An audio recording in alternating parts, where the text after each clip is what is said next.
I rolled into Marlinton around 8:30, hauling a day's worth of cables and cases and a headache that started somewhere past the second ridgeline. The rented hatchback needed gas, but I needed batteries more. AAA's for my field recorder. I'd been burning through them faster than I planned, and the pack I brought from Pittsburgh was down to 2 that probably had another hour between them. Maybe less. Dollar General sat off the main drag in a strip lot next to a shuttered insurance office and a pizza place that looked open but dark. I pulled in under the flat wash of parking lot lights and killed the engine. Quiet dropped in fast. That was the thing about this place. Silence had weight here. No hum of cell towers, no distant highway drone. Just wind and my own breathing and the tick of the cooling engine. I grabbed my wallet and got out. The air smelled like asphalt and something green I couldn't name. Trees, probably. Or just West Virginia at night. Inside was bright and too warm. The kind of heat that hits you after a long drive and makes you feel a little sick. Aisles of chips and motor oil and cleaning supplies under flickering LEDs. A guy around my age stood behind the register in a yellow polo, name tag crooked. Julian. He glanced up, nodded once, looked back at his phone. I found the battery rack near the back by the seasonal stuff. Leftover Easter baskets marked down to nothing. Grabbed 2 4-packs of Duracells and a bottle of water I didn't really want but figured I should drink. My hands smelled like the recorder bag. Leather, dust, and something metallic from the windscreen. The transaction took maybe 30 seconds. Julian rang me up without saying much. I paid cash because that's what you did out here. No card readers half the time. And when they worked, they were slow. Thanks, I said. Yeah, that was it. I'd been in Pocahontas County a week by then. Paige Cross rented me a room in her house just outside town. 2nd floor, clean, with a window that looked over her garden and a gravel drive where I parked the hatchback every night. She was polite and distant in the way landladies are when they're used to temporary people. Didn't ask for my name the first day. Didn't ask for a single thing except first and last month up front. The job was simple. Abby Estrada, a science reporter out of DC, needed clean audio from the National Radio Quiet Zone for a feature she was putting together. Ambiances, tour recordings from the Green Bank Observatory, maybe a few interviews if I could get them. She'd hired me before for similar gigs. I did field recording mostly, and this one paid decent for a week's work. I liked it more than I thought I would. No cell service meant no distractions. No email refresh, no text threads pulling me sideways. Just me and the recorder and long stretches of road through hills that didn't care if I existed. The observatory itself was strange in a good way. Massive dish pointing at nothing I could see. Techs in quiet hallways, everyone talking in low voices because that's what you did around instruments that sensitive. Mario Sanders gave the tours. Older guy, enthusiastic, good at explaining things without sounding like he was talking down. I'd recorded 2 of his sessions already and got some decent crowd ambiance. Questions from tourists, footsteps on metal grating, the weird muffled acoustics of the visitor center. Everything felt narrow out here, focused. I didn't mind it. I pushed through the Dollar General door with the batteries in a plastic bag and the water bottle tucked under one arm. The parking lot was still empty except for my hatchback and a truck near the edge I hadn't noticed before. Julian's, probably. The lights buzzed overhead. Sodium vapor, that flat orange wash that makes everything look sickly. I was halfway to my car when I saw him. Guy in a mechanic shirt, stained dark across the chest and under the arms. Staggering out from between 2 parked cars near the far end of the lot. His gait was wrong. Not drunk, I'd seen drunk, but wrong in a way that made my stomach tighten before I knew why. He took 3 more steps and went down hard by the curb. I stopped, looked back at the Dollar General. Julian was still inside, visible through the glass, head down over his phone. The guy didn't get up. I dropped the bag and ran. He was on his side when I reached him, knees pulled up, one hand clawing at the asphalt. His name tag said Patrick Montgomery in faded Sharpie. The shirt was worse up close. Oil, maybe, or something darker. His face was pale and slick with sweat, eyes open but not tracking right. "Hey," I said, dropped to a crouch. "You hurt?" His mouth opened, closed, opened again. I kept a first aid kit in the hatchback. Small one, the kind you throw together for field jobs in case you slice a hand on a cable or roll an ankle on uneven ground. I didn't know if it'd help, but it was something. "Hang on," I said. "I'm gonna grab—" "Don't." His voice came out wet and strangled. I froze. "Don't what?" He twitched, not a seizure, just this full-body jerk that looked voluntary but also not. His eyes rolled up, locked on something over my shoulder. I turned. Nothing there, just empty lot and dark hills beyond the lights. "Don't," he said again. "Don't listen." That part bugged me a little. I looked back at the Dollar General. Julian was at the window now, staring out, phone still in his hand. I waved. He didn't move. Patrick made a sound halfway between a gag and a gasp. I turned back. His hand shot out, grabbed my wrist. Strong grip. Stronger than I expected from a guy who looked halfway to passing out. "When it hums," he said, "don't turn your head." "When what hums?" "Just," he coughed. "Let go of my wrist." His hand went back to clawing at the asphalt, fingers scraping in little stuttering drags. "Just don't." I didn't know what to do with that. He was tracking again, eyes up and left, following something I couldn't see. His jaw worked, but nothing came out. Then his whole body went stiff and he sucked in the sharp breath through his teeth. "Okay," I said. Kept my voice level. "Okay. I'm gonna get help. You're gonna be fine." I didn't know if that was true, but it's what you say. I stood and turned back toward the Dollar General. Julian was still at the window. I waved again, bigger this time, and he finally moved. Unlocked the door, stepped out halfway. "Call 911, I shouted. He just stared. "Call them. Now." That got him moving. He ducked back inside. I crouched again. Patrick was still on his side, still twitching, still staring at nothing. His breathing was fast and shallow and wrong. I didn't know what I was looking at. Stroke, maybe. Overdose. Something neurological I didn't have a name for. "Help's coming," I said. He didn't respond. I pulled the recorder bag off my shoulder. Stupid impulse. I don't know why I did it. But my hands needed something to do, and I couldn't just kneel there watching him fall apart. Patrick's mouth moved again. I leaned closer. "Listening," he said, barely a whisper. "They're listening." "Who is?" "Don't know. Can't stop it."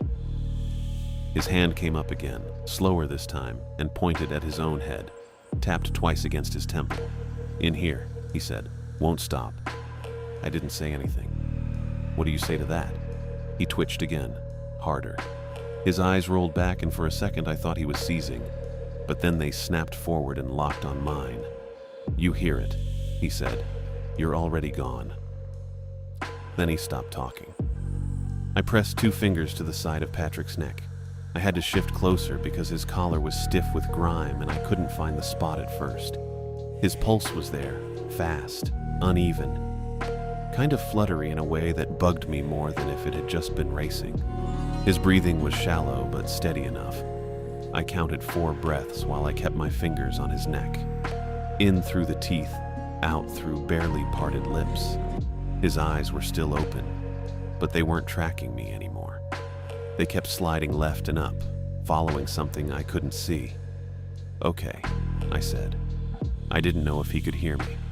"You're okay. Help's coming." Patrick's hand twitched against the asphalt. His fingers scraped in these short, stuttering drags like he was trying to pull himself somewhere but couldn't get his body to cooperate. I looked back at the Dollar General. Julian was inside, phone pressed to his ear. I could see him through the window, pacing behind the register. His mouth was moving fast. Patrick made a sound, low and choked.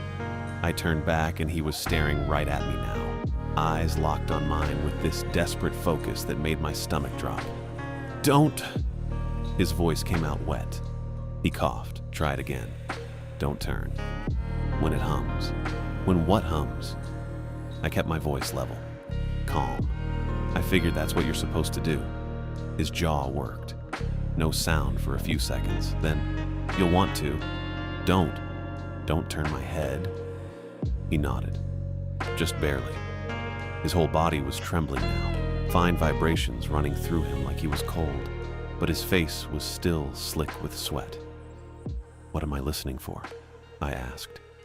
Patrick's mouth opened, closed. His hand came up and tapped his temple twice, same as before. "Starts quiet. You think it's..." He broke off, grimacing. "You think it's something else, something normal." I didn't know what to say to that. I just nodded.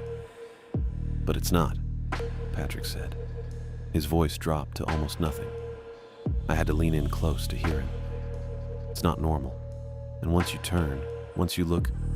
He stopped. His eyes went unfocused again, sliding up and left. "Once I look..." What? Nothing. His breathing hitched. His hand dropped back to the asphalt and started that clawing motion again. I heard the door of the Dollar General open. Julian's voice carried across the lot. "They're coming. They said maybe 10 minutes. 10 minutes. I looked down at Patrick. His lips were moving, but no sound was coming out. I couldn't tell if he was trying to talk or if it was just involuntary. "Patrick," I said, "stay still. Don't try to move." His eyes snapped back to mine. For a second, he looked almost lucid, almost there. "Tell them," he said, clear enough that I didn't have to lean in. "Tell them I heard it 3 days ago. Started soft." "Started soft," I repeated. "Okay. What did you hear?" "Humming." Patrick's whole face twisted. Thought it was the fridge at work. Thought it was... Doesn't matter, it wasn't. He sucked in a breath through his teeth. "Gets louder. Gets inside." "Inside where?" He tapped his temple again. Harder this time. Hard enough that it had to hurt. "Won't stop. Can't make it stop." I wanted to grab his hand, keep him from hitting himself again, but I didn't know if I should be moving him at all. So I just stayed where I was, crouched next to him on the cold asphalt with my recorder bag sitting a few feet away and a plastic shopping bag somewhere behind me. "They're coming," I said again. "You're going to be fine." Patrick laughed. It came out broken and wrong. "No," he said. "No, I'm not." Then his back arched and his eyes rolled up and he went stiff all over. His hands curled into fists. His heels scraped against the pavement. "Hey." I reached out, hand hovering over his shoulder. "Hey, stay with me." He didn't respond. His jaw was clenched so tight I could see the muscles jumping in his neck. His whole body shook, then went still. Not relaxed, just still, locked up. I heard the siren before I saw the lights. Faint at first, then louder, cutting through the quiet. I stayed where I was. I didn't know what else to do. The ambulance came in fast, pulling into the lot with the siren cutting off mid-wail. 2 people got out. The first was a guy, maybe early 30s, dark hair and a paramedic uniform with reflective striping. The second was a woman, auburn ponytail, same uniform. They moved quick, but not frantic, controlled. The guy reached us first. He dropped a bag next to Patrick and crouched down across from me. "What happened?" "He collapsed," I said. "Maybe 5 minutes ago. He was walking and then he just went down." "Did he hit his head?" "I don't think so. He was already on the ground when I got to him." The woman knelt next to Patrick's legs, fingers already on his wrist. "Pulse is rapid and thready," she said. Her voice was calm, steady. The guy leaned in, checking Patrick's eyes with a small light. "Patrick, can you hear me?" No response. Patrick's eyes were half open but not tracking. His breathing had gone ragged. "Any medical history you know of?" the guy asked me. "No, I don't know him. I gestured vaguely toward the Dollar General. "I saw him fall." "Okay." He looked at the woman. "Let's get him on O2 and get moving." They worked fast. Oxygen mask over Patrick's face, blood pressure cuff on his arm. I backed up a few steps to give them room, but I didn't leave. The woman, Lexi, her name tag said, was talking to Patrick in this low, reassuring voice even though he wasn't responding. The guy, Jay, was rattling off numbers I didn't fully understand. BP something over something, SATs at 91. They got the stretcher out of the ambulance and transferred Patrick onto it with smooth, practiced movements. Straps across his chest and legs, the oxygen tank clipped to the side. I followed as they wheeled him toward the ambulance. Jay glanced back at me. "You riding with?" "No, but he said something before you got here." Jay stopped, turned. "What did he say?" "He kept talking about a humming sound. Said he heard it 3 days ago. Said it got louder, got inside his head." I tried to remember the exact words. "He said when it hums, don't turn your head. Don't look." Jay's expression didn't change. He just nodded once. "Okay. Anything else?" "He said once you turn, once you look." I stopped. He didn't finish, but he was scared. Lexi was already in the back of the ambulance, reaching down to help guide the stretcher in. Jay looked at me for another second, then nodded again. "Thanks." They loaded Patrick in. The doors closed.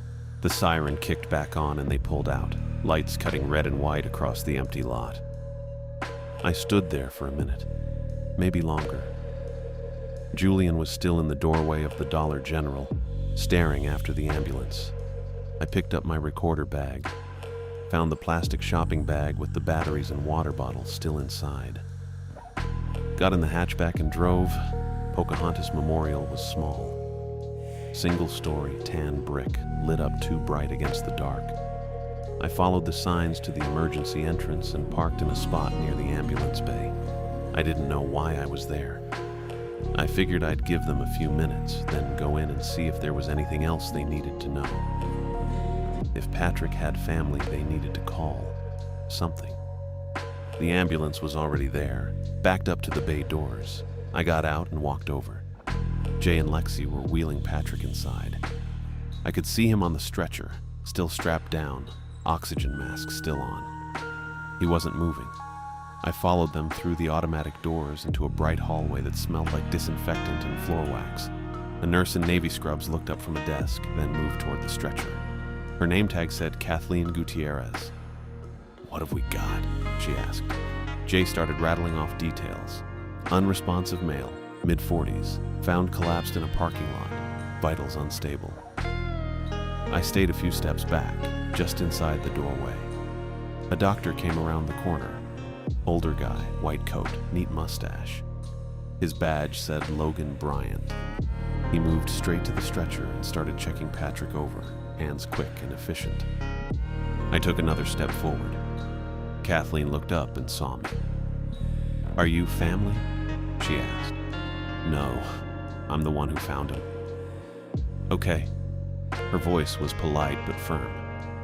"We've got him from here. You can wait in the lobby if you'd like." I told the paramedic what he said, before he stopped talking. I just wanted to make sure. "We have the information." Kathleen stepped between me and the stretcher. Not aggressive, just a wall. The lobby's back through those doors and to the left. Logan was already moving Patrick down the hall. Jay and Lexi followed with the stretcher. Kathleen stayed where she was, watching me. I nodded, backed up a step. "Okay." She waited until I turned around, then went after the others. I walked back outside, got in the hatchback, sat there for a minute with my hands on the wheel, staring at the lit-up entrance. That sick, unfinished feeling sat in my chest. The kind you get when you know something's wrong, but you can't do anything about it. When the pieces don't fit, but no one's asking you to explain why. I drove back to Paige's place, let myself in through the side door, climbed the stairs to my room, and sat on the edge of the bed without turning the lights on. It was almost midnight. I should have been tired. I wasn't. My phone rang at 4:37 in the morning. I'd been asleep maybe an hour. I grabbed it off the nightstand, squinting at the screen. Ross Ortega. I answered. Yeah. You up? Ross's voice was low. Careful. I am now. You were at the hospital tonight. Pocahontas Memorial. It wasn't a question. I sat up. How'd you know? Word gets around. He paused. Guy you brought in. Patrick Montgomery. He didn't make it. I didn't say anything. Went still on the ride in, Ross said. They tried to bring him back, but couldn't. I rubbed my face with my free hand. When? Maybe 20 minutes after they got him inside. 20 minutes. I'd still been sitting in the parking lot. They know what happened? I asked. Not yet. Ross's voice got quieter. But I'm hearing things, and I need you to listen. Okay. Patrick's not the first. There've been others. Same thing. Same... He stopped. I heard him take a breath. Same kind of symptoms. What kind of symptoms? Disorientation, paranoia, talking about sounds no one else hears. Another pause. Then they collapse. Then they die. I thought about Patrick's hand tapping his temple. The humming gets inside. How many others? I asked. 3 that I know of. Past 8 months. Jesus. Yeah. Ross was quiet for a second. Look, I don't know what you're doing here. I don't know why you came back. But if you're planning to stay, you need to be careful. Careful how? Just pay attention. If you hear something that doesn't make sense, don't try to figure out where it's coming from. Don't go looking. I almost laughed. It came out wrong. That's what Patrick said. Don't turn your head. Ross went silent. When he spoke again, his voice was flat. He told you that? Yeah, right before the ambulance came. Shit. He exhaled hard. Okay, listen, I gotta go, but watch yourself. Ross. He'd already hung up. I sat there in the dark with the phone still in my hand. Outside, the sky was starting to lighten. Gray creeping in at the edges. I kept replaying it. Patrick's eyes tracking something I couldn't see. His voice, wet and desperate. When it hums, don't turn your head. He'd been reacting to something real enough that it killed him. And I'd been right there, crouched next to him in that parking lot. I never heard a thing. Ross texted me around 11 the next morning. Just said post office, 20 minutes. I was still at Paige's place, sitting on the bed with the recorder bag next to me and the batteries I'd bought at Dollar General still in the plastic bag on the floor. I hadn't opened them yet. Hadn't really moved much since I got off the phone with him at 4:37. I drove into town and parked near the post office. Small brick building, American flag out front, 2 cars in the lot. Ross was leaning against his truck near the edge of the gravel, hands in his jacket pockets. I got out and walked over. Hey, I said. He nodded. Didn't say anything right away, just looked at me for a second, then looked past me at the road. You doing okay? He asked. Yeah. He didn't look convinced. You didn't know the guy, right? Patrick? No, just saw him collapse. Ross nodded again. He pulled one hand out of his pocket and rubbed the back of his neck. I heard some things this morning. From inside the hospital. I waited. They did scans on him, Ross said. CT scan, maybe an MRI. I'm not clear on which. But the staff who saw the images, they were shaken up. Shaken up how? Ross looked at me again. His face was careful, guarded. The images showed his inner ears were missing. I didn't say anything for a second. Just stood there. Missing, I said. Yeah, like they were never there. Clean. No damage, no scarring, no sign of surgery or trauma. Just gone. I thought about Patrick on the asphalt, the way his hand kept going to his temple, the way he said it got inside, in here, won't stop. That doesn't make sense, I said. No, Ross said, it doesn't. People don't just lose their inner ears, not like that. I know. I looked at the post office, at the flag moving a little in the wind. Tried to make what Ross just told me fit with what I saw in the parking lot. Couldn't do it. Did they say what caused it? I asked. No, I don't think they know. Birth defect? Ross shook his head. Guy was 46. Worked at the garage for 15 years. If he was born without inner ears, someone would have noticed before now. That was true.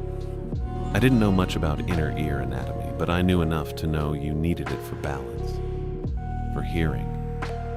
Patrick had been walking when I saw him, staggering, but walking. So what? I said. They just disappeared. Ross didn't answer, just looked at me with that same guarded expression. I rubbed my face. My hand smelled like the steering wheel and something stale I couldn't place. This have anything to do with the other 3 cases you mentioned? Don't know, Ross said. I didn't hear details about their scans, just that the symptoms matched. Disorientation, paranoia. Sounds no one else heard. Yeah. I thought about that. Tried to find a pattern. Came up empty. You think it's drugs? I asked. Ross shrugged. Maybe, but I've seen people on meth, on pills, on whatever. This doesn't look like that. Infection? Could be. But he didn't sound like he believed it. And honestly, neither did I. We stood there for a minute. A car drove past on the main road, slow, and disappeared around the bend. Why are you telling me this? I asked. Ross looked at me. Because you were there. Because you heard what he said. And because if this is something that's going around, you should know about it. I'm just here for a job, I said. Recording clean audio, that's it. I know. I'm not investigating anything. Didn't say you were. But the way he looked at me made it clear he thought I should be paying attention anyway. Just be careful, Ross said. That's all. He got in his truck and drove off. I stood there for another minute, then got back in the hatchback and sat with my hands on the wheel. Same position I'd been in last night outside the hospital. Same unfinished feeling. Patrick's inner ears were missing. I didn't know what to do with that. I went back to Greenbank the next morning, told myself I had work to finish. Abby wanted more recordings, ambient sound, tourist interactions, maybe another tour session if Mario was running one. I had a job, I needed to do it. I parked near the visitor center at 9:45. The lot was already half full. Families, a couple of older tourists with expensive cameras, a school group clustered near a yellow bus. I grabbed the recorder bag and walked inside. Mario was at the front desk talking to a woman with a clipboard. He saw me and smiled. Same friendly tour guide smile he'd given me the last 2 times. Back again? He said. Yeah, Abby wants more material. Well, we've got a tour starting in 15 minutes if you want to sit in. That works. I paid the fee and got a visitor sticker. Stuck it on my jacket and went to check my levels while I waited. Plugged in the headphones, hit record, tapped the windscreen a couple times. Clean signal. No hum, no interference. Just my taps and the low ambient wash of people talking in the lobby. I kept the headphones on and listened. Footsteps on tile. A kid asking his mom if they could see the telescope.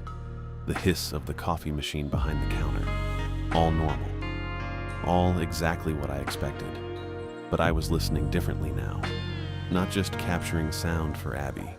Checking it. Like, maybe there was something in the files I'd been missing.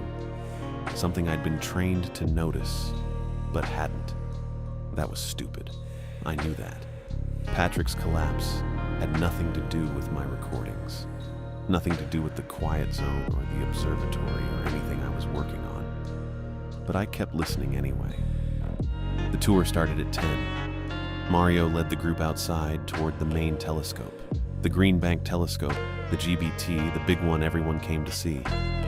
I stayed near the back with the recorder running and the bag strap across my chest. Mario did his usual routine.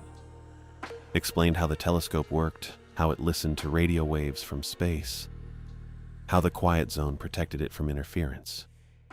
He used the same analogies he'd used the last 2 times. Same jokes, same practiced upbeat delivery. The tourists asked the same questions. How far can it see? What's the biggest thing it's found? Can we go inside? Mario answered them all with patient, safe explanations. Nothing controversial. Nothing that would make anyone uncomfortable. I recorded it and tried to focus on the work, on getting clean audio, on doing what Abby hired me to do. But I kept thinking about Patrick, about his hand going to his temple, about him saying it gets inside, about Ross telling me his inner ears were missing like they'd never been there at all. The tour moved inside to the control room. Mario explained the monitors, the data streams, the way the scientists analyzed signals. A kid asked if they'd ever heard aliens. Mario laughed and said not yet, but they're listening. I adjusted the gain and kept recording. When the tour ended, I stayed behind and recorded ambient sound in the lobby for another 20 minutes. Footsteps, voices, the coffee machine, the soft electronic beep of the payment terminal at the desk. All clean, all normal. I packed up and walked back to the hatchback, sat in the driver's seat with the recorder bag in my lap. Patrick Montgomery was a freak case. That's what I kept telling myself. Maybe drugs, maybe some kind of infection, maybe a congenital condition no one had noticed until it killed him. But the inner ear detail wouldn't let go. It didn't fit. None of it fit. I opened the recorder bag and pulled out the handheld unit, scrolled through the files. 3 tours with Mario, 2 ambient sessions in the visitor center, 1 exterior recording of the telescope itself, just wind and distant machinery and the faint creak of metal. I plugged in the headphones and spot-checked a file from 2 days ago. Mario's voice explaining radio astronomy, tourist questions, footsteps on the metal grating. Nothing unusual. I checked another file, then another. All clean. I didn't know what I was looking for. Didn't even know if there was anything to find. But I kept checking anyway. By the time I got back to Paige's place, it was almost 5. The work was done. I had enough material for Abby. Enough clean audio to fill whatever piece she was writing. But the suspicion was still there. Dialed up. Louder than it had been that morning. I sat on the bed and stared at the recorder bag on the floor. At the plastic bag with the batteries still sitting next to it. Patrick's inner ears were missing. And I didn't know what that meant. But I knew I wasn't going to stop thinking about it. That night I sat on the floor in my room at Paige's place with the recorder bag open in front of me and the handheld unit plugged into my headphones. The work was done. I'd already told myself that twice. Enough material for Abby's piece. Tours, ambiances, visitor center atmosphere. All of it clean and usable. But I wasn't packing up. I was sitting cross-legged on the hardwood with my laptop next to me, and files queued up in the order I'd recorded them. I started with the exterior recordings from 3 nights ago. Wind across the telescope structure. Distant tree line. Faint metal creaking from the dish itself. I closed my eyes and listened through the whole 6-minute file. Nothing unusual. Just what I'd captured. Night air, low breeze, the kind of clean ambient sound you can only get in a place with no interference. I moved to the next file. Another nighttime recording from the same session. This one captured near the visitor center after hours when the lot had emptied out. I'd set the recorder on the hood of the hatchback and let it run for 10 minutes, while I stretched my legs and drank the water bottle I'd bought at Dollar General, the one I'd dropped in the parking lot when Patrick collapsed. I still had it. It was sitting on the floor next to my bed with maybe 2 sips gone. The file played. Wind again, a car passing on the access road maybe half a mile off. gravel shifting under my boots when I walked back to grab the recorder. Then, in one of the quiet gaps between sounds, I caught something. Low tone, barely there. My headphones almost didn't pick it up. It sat right at the edge of the frequency range, deep enough that I felt it more than heard it. It pulsed. Not steady, but rhythmic. Every few seconds, on, off, on, off. I backed up the file and played it again. There.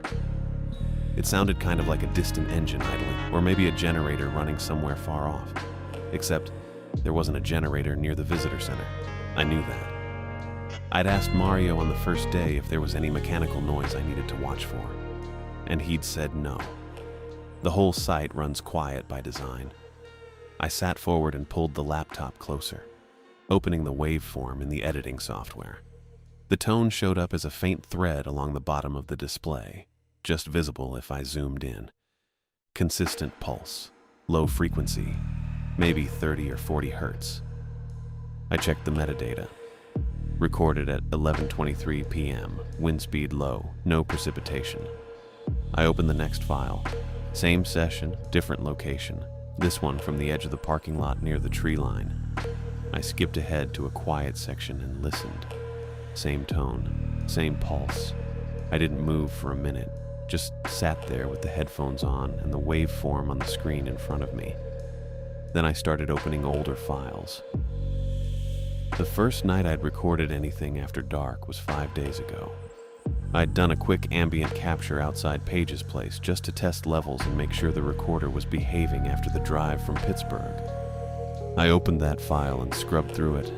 Crickets, distant dog barking, a car on the county road maybe a quarter-mile off. Then, right when the wind died down, there it was. Same low tone, same rhythm. I went through every nighttime file I had. Tour recordings didn't show it because those were all daytime, inside or with crowd noise. But the ambient captures after dark, the ones I'd done outside when things got quiet, they all had it. Every single one. Always after dark. Always when the wind dropped and the background noise thinned out. I pulled the headphones off and set them on the floor next to the recorder. My neck was stiff. I'd been sitting in the same position for maybe an hour. The tone was real. It was on every file. That meant either my equipment was picking up something consistent in the environment, or I had a problem with the recorder itself. Some kind of internal noise or grounding issue that only showed up in quiet conditions. I pulled my phone out and opened a new message to Abby. Typed, possible audio glitch in the night recordings. Low frequency tone showing up in quiet sections. Checking if it's equipment or environmental. Then I stopped. I read it back. Deleted it. It didn't sound like equipment noise. I'd worked with this recorder for 3 years. I knew what internal interference sounded like. It was usually higher pitched, irregular, tied to battery drain or temperature shifts. This was steady, rhythmic, and it only appeared at night. Environmental then. Something out there generating the tone. Except I couldn't think of what. Not here. Not in the quiet zone, where the whole point was eliminating that kind of signal. I put the phone down and looked at the recorder bag. The batteries I'd bought at Dollar General were still in the plastic bag on the floor next to my bed. I hadn't opened them. Hadn't needed to. The original set was still holding charge. Patrick's voice came back. When it hums, don't turn your head. He'd said it started quiet. Said he thought it was the fridge at work. I picked up the phone again and called Ross. He answered on the third ring. His voice was low and cautious. Yeah. It's me, I said. You got a minute? Pause, then. What do you need? I shifted on the floor and leaned back against the bed frame. You said there were 3 other cases. Before Patrick. I did. You know their names? Longer pause this time. I heard something in the background on his end, maybe a door closing or a truck bed slamming shut. Then Ross said, "Why are you asking?" "Because I think I might have found something." "Found what?" I looked at the laptop screen, at the waveform still open with the faint thread of the tone running through it. I don't know yet. That's why I'm asking. Ross didn't say anything for a few seconds. Then he exhaled, slow and controlled. You recording this call? No. You sure? I'm sure. Another pause. Then, Martin O'Brien, Hunter, 52. They found him sitting upright against a tree near Cass Scenic Railroad last November. No injuries, just dead. I didn't say anything. I waited. Ross continued. Jenny Henry, 34. Pulled from the Greenbrier River in March. Coroner said drowning, but she grew up on that river. Knew how to swim. And the third? Braden Anderson, 17. ATV wreck in June. Rolled it on a trail he'd ridden 100 times. 3 names, 3 deaths. I thought about Patrick on the asphalt with his hand going to his temple, saying it gets inside. What connected them? I asked. Ross's voice dropped lower. Family complaints, before each one, said their person was hearing things, deep humming that made them nauseous, confused, paranoid. There it was. I sat forward again. Same as Patrick. Same as Patrick. Did anyone look into it? The humming? Looked into what? Ross said. No one else heard it, just them. Doctors figured stress, maybe early onset something neurological. Then they died and it stopped mattering. I thought about the tone in my recordings. Low, rhythmic, pulsing every few seconds. What if it wasn't just them? I said. Ross was quiet for a long moment. Then he said, Don't. Don't what? Don't dig into this, I'm serious. I'm just asking questions. Yeah, and that's how it starts. His voice had an edge now, not angry, worried. You think you're the first person to notice something doesn't line up here? You're not. And the people who pushed it, they didn't get answers. They got told to stop looking. By who? Does it matter? Yeah, I said. It does. Ross exhaled again, sharper this time. The quiet zone has enforcement beyond routine policing.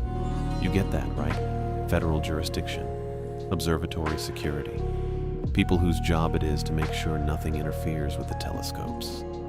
They don't like complications. I didn't say anything. Ross kept going. You're here for a job. You record your sounds, you give them to your reporter, you leave.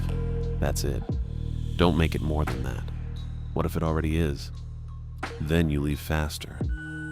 I looked at the recorder again, at the laptop screen, at the plastic bag with the batteries still sitting on the floor.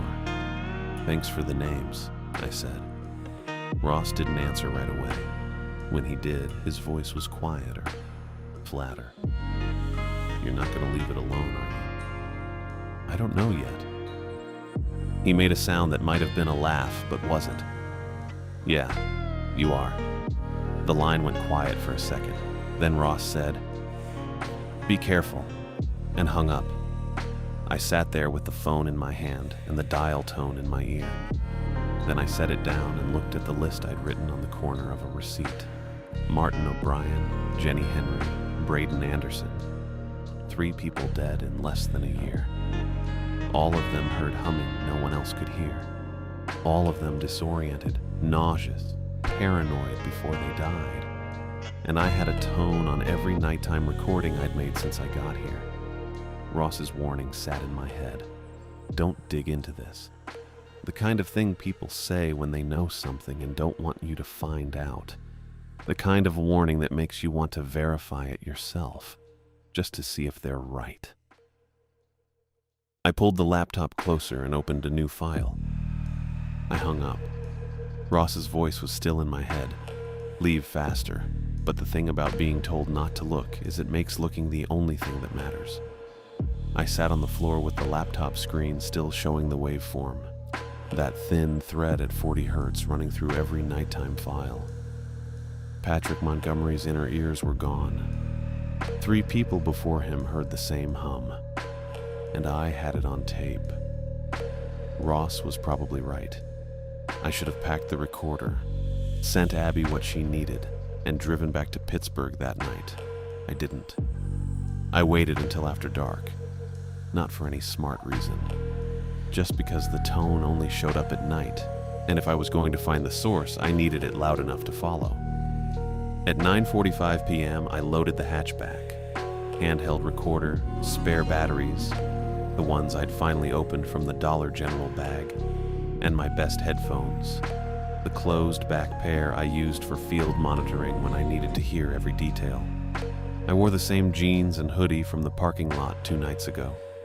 The recorder bag went across my chest. Paige's porch light was on when I pulled out, but I didn't see her in the window. The drive to Greenbank took 20 minutes. No other cars on the road. No lights except my headlights cutting through trees and the occasional reflector post at a turn. The visitor center appeared first, dark, empty, lot completely clear. I kept driving. A quarter mile past the main entrance, the road narrowed and a sign appeared on the right. Restricted access, authorized personnel only, Narau property, federal warning. Another sign 50 feet later with smaller print about penalties and enforcement. Then a gate, chain link, maybe 8 feet tall, with a simple sliding bolt lock. No guard, no camera that I could see, though that didn't mean much. I pulled off onto the gravel shoulder about 30 yards before the gate and killed the engine. For a second, I just sat there, hands on the wheel, recorder bag in my lap. This was the point where I should have turned around. I got out. I expected a generator. Maybe a cooling system for equipment, something mechanical they'd tucked out of the way that ran at night when tours weren't happening. That would explain the low frequency, the steady rhythm, the fact that it only showed up after dark when other systems shut down. I pulled the headphones on, turned the recorder to standby, and listened. At first, nothing but wind, leaves shifting, my own breath inside the cup of the headphones. Then I caught it, low. Deep enough I felt it in my ribs before I heard it in my ears. Same tone from the files, but stronger now, not filtered through a recording. It pulsed, on, off, on, off. 3 seconds between beats. I turned my head left. The tone faded slightly. Turned right. It came back, louder. That's when I realized it wasn't coming from all directions. It had a source, a direction. I started walking. I stayed off the road, moving through the tree line parallel to the fence. The hum rose and fell depending on which way I faced, and I used that. Turned slowly in a circle, headphones on, letting the volume tell me where to go. When I faced the observatory, back toward the visitor center and the big dish, the tone dropped. When I turned away, toward the ridgeline east of the site, it peaked. That didn't make sense. The whole point of the quiet zone was protecting the telescope from interference. If something was generating a signal, it should have been tied to the equipment. Cooling fans, data servers, something related to the dish itself. But the strongest point was pulling me away from it. I kept walking. The tree line opened onto a dirt pull-off about 100 yards from where I'd parked. Tire tracks in the mud, recent enough the edges hadn't softened. 2 sets, maybe 3. A truck, probably. Something with wide treads. And past the pull-off, maybe 20 feet into the clearing, a concrete hut. It was small, maybe 10 feet by 10 feet. Plain poured concrete, no windows, flat roof. One metal door with a simple padlock through the latch. No signage, no markings. Nothing that said what it was for or who put it there. For a second I felt this weird relief. Padlocks meant people, human infrastructure, rules. Something I could understand, even if I wasn't supposed to be there. I stood at the edge of the clearing and stared at it. The hum was louder now. Loud enough I pulled the headphones down around my neck because I didn't need them anymore. I could feel it in my chest, my throat, the space behind my eyes.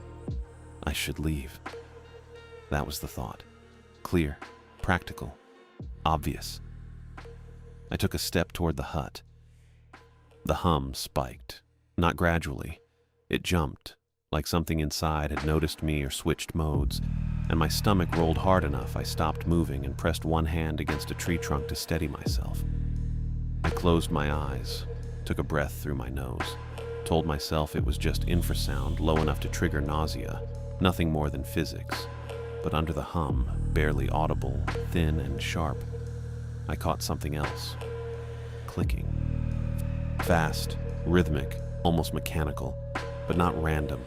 It had structure, patterns, like Morse code maybe, or a data transmission, like speech.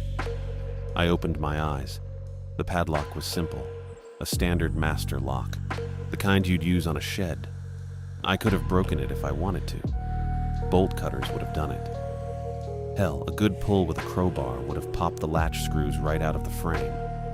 I wasn't going to do that. I don't know why. Maybe because breaking a federal lock felt different than just walking onto federal land. Maybe because I still wanted to believe I wasn't the kind of person who'd cross that line. I circled the hut instead. The back wall had a vent. Small, maybe 6 inches by 6 inches, covered with a metal grate. No screws holding it in place, just pressure fit into the concrete. I knelt down. The hum was loudest here, the clicking too. I could hear it clearly now, layered under the low tone.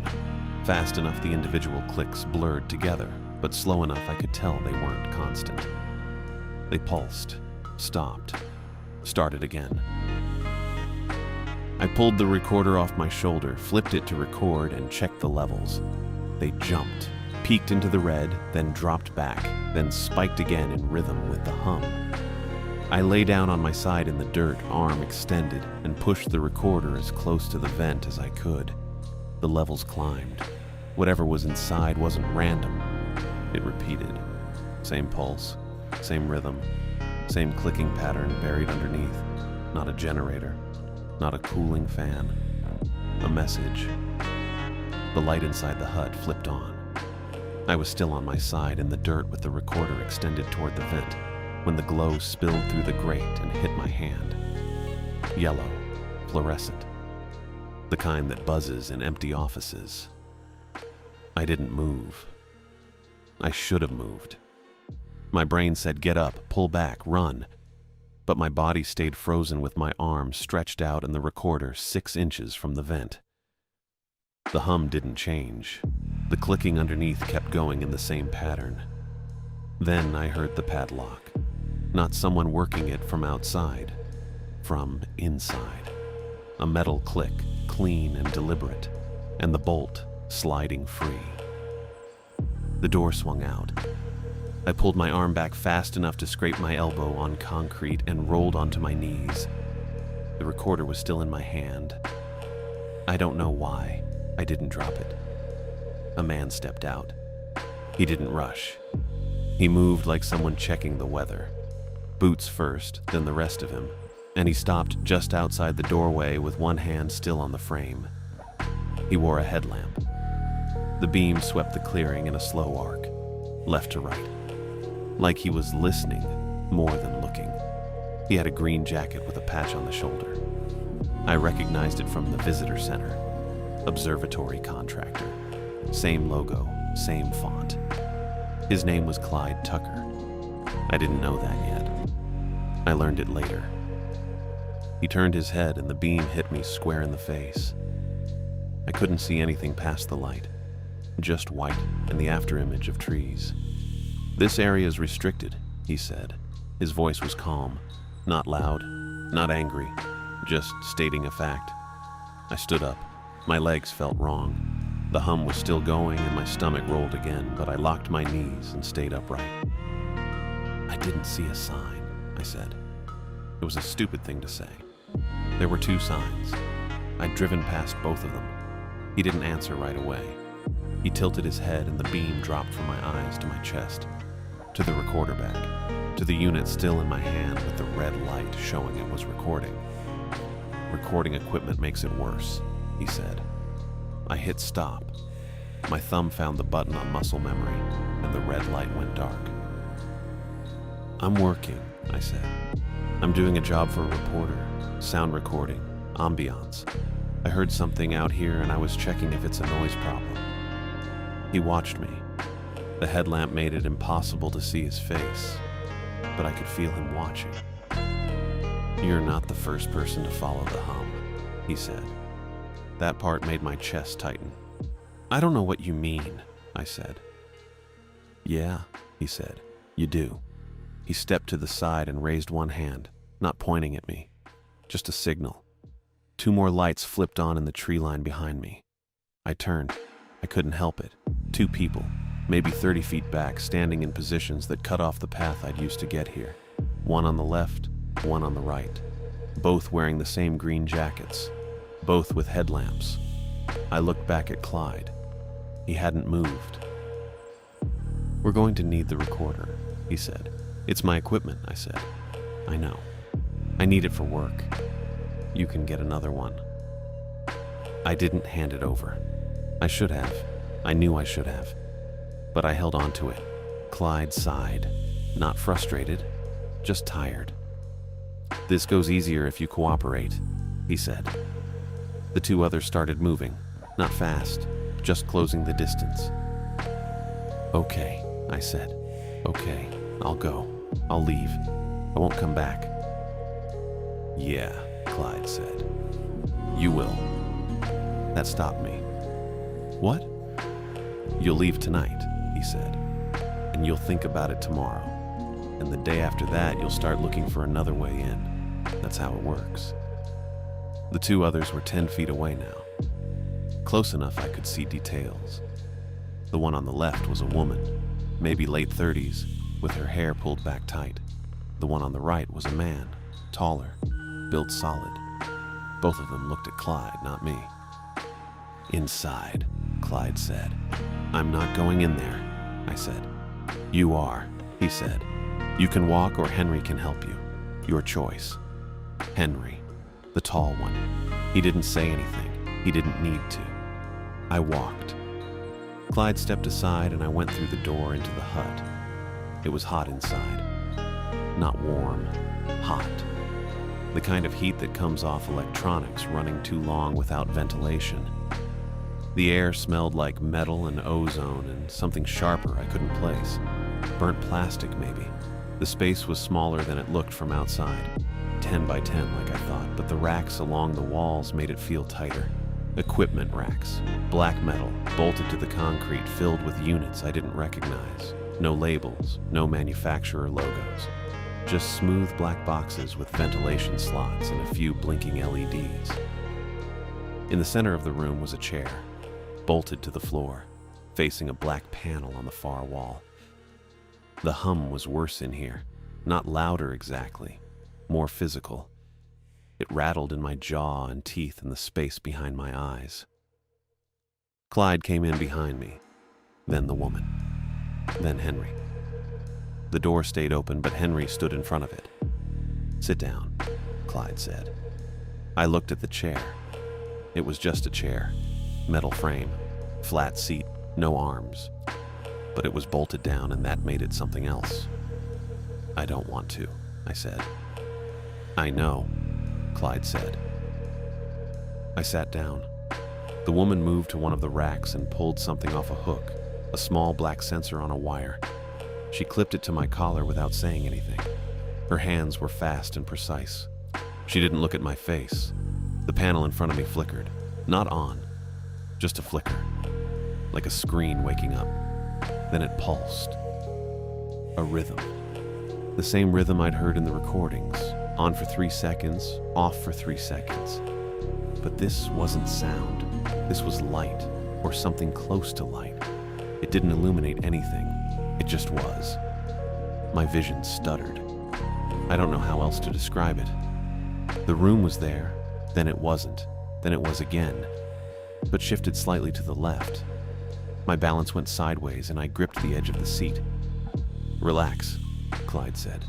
I couldn't relax. My inner ear was screaming that I was falling even though I was sitting still. The woman was watching a small screen on the rack. I couldn't see what it showed. "Elevated," she said. Her voice was flat, clinical. Clyde nodded. The pulses kept going. My stomach rolled and I tasted bile at the back of my throat. "What are you doing?" I said. "Compliance monitoring," Clyde said. "Quiet zone enforcement." "This isn't enforcement," I said. "It is now." Another pulse. My vision stuttered again and I felt pressure building in my left ear. Not pain, just pressure, like descending too fast on a plane. I saw the camera then, small, mounted in the corner near the ceiling. A tiny red light beneath the lens. And a sticker on the side of one rack. NOAA, National Oceanic and Atmospheric Administration. That gave me a stupid flicker of hope. Federal oversight, paperwork, procedures, not violence. Clyde saw me looking. "Some people can't help it," he said.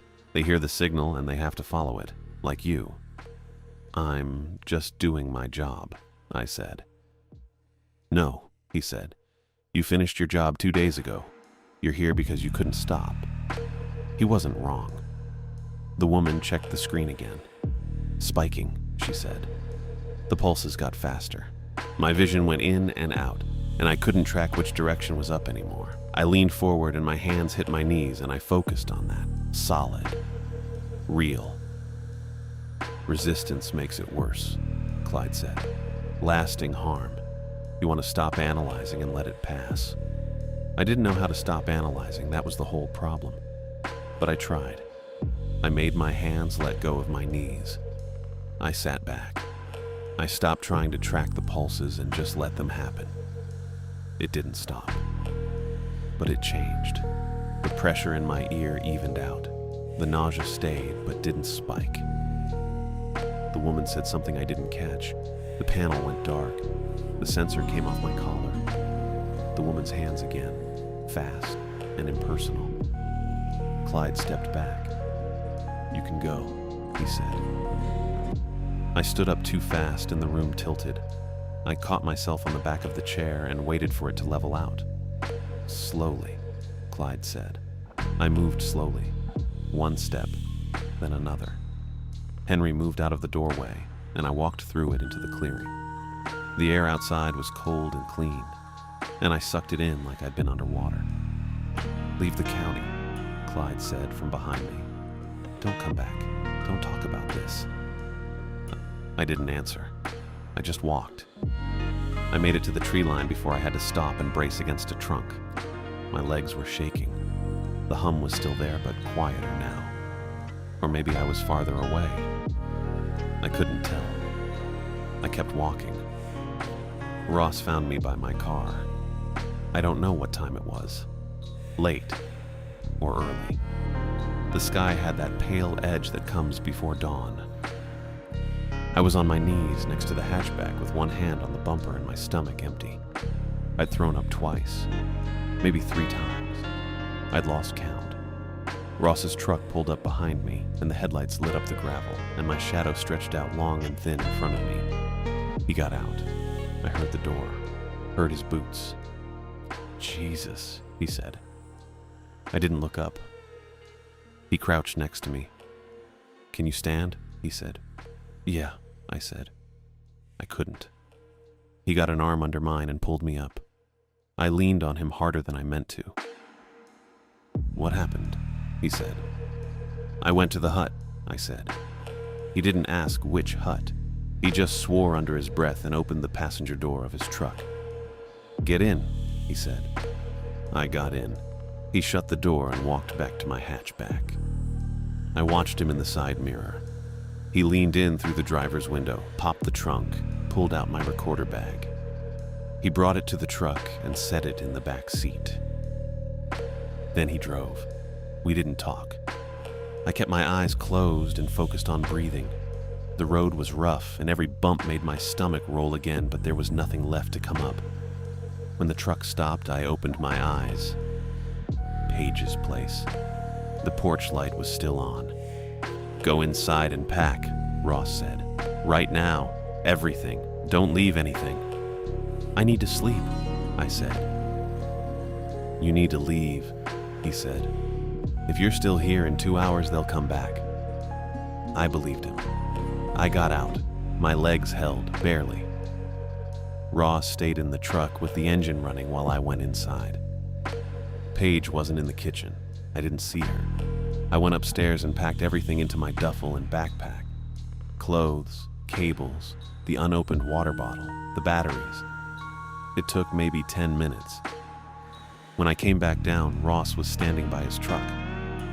"Straight to Pittsburgh," he said. "Don't stop except for gas. Don't come back." "Okay," I said.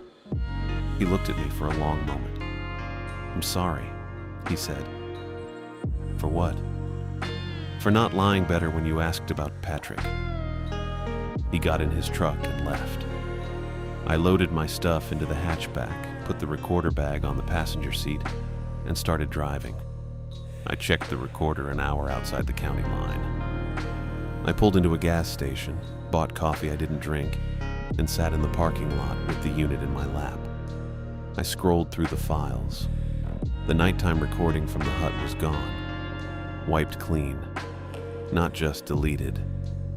The file slot was empty like it had never been recorded. I checked the rest. The daytime material was still there. Tours, ambiances, visitor center, all intact. Just the night files were gone, all of them.